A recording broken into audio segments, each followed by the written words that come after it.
Hail and well met, Abby and Geoff, it's Thursday. Geoff, in your last video you asked a hypothetical question about raisins, potatoes, and chocolate. You know how I feel about raisins. I would be more than okay with not eating them ever again. I like potatoes, but do I like them more than chocolate?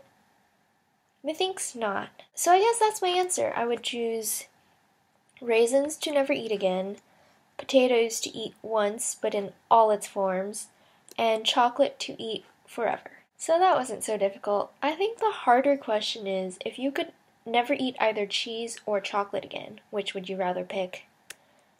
I'm on the fence about that one. My mom wanted to see an opera, so we watched Aida yesterday. It's like a typical love triangle thing. Aida is this Ethiopian slave girl who's secretly a princess, and she's in love with this general. And Amneris is this Egyptian princess who's in love with the same general. And the general loves Aida. So Amneris is supposed to be the villain, as she keeps getting in the way of their love and spoilers, and accidentally causes the death of the general.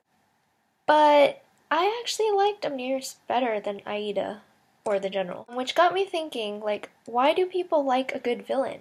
Especially if we're supposed to cheer for the hero. One caveat, by good villain I mean someone well-developed who doesn't do just evil things for the sake of doing evil things. For me personally, I actually kind of find heroes boring. They usually have some similar sort of tortured backstory. They also have just one set of morals to follow, which makes them super predictable. Villains, however, they have whatever morals they want. They can do whatever the hell they want, well, as long as it makes sense for their character to do.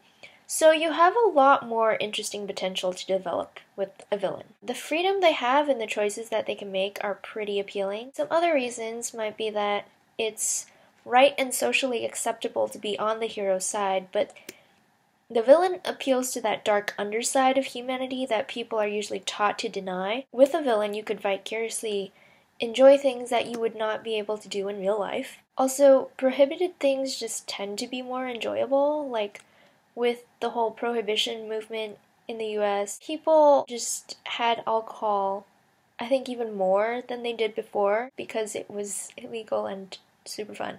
I don't know. Oh, another thing, in our modern society, we are taught to aspire to be strong and independent leaders. So the villain also embodies that. The villain is usually the one out there working hard to get what he or she wants. And the hero's actions are just reactions to what the villain does.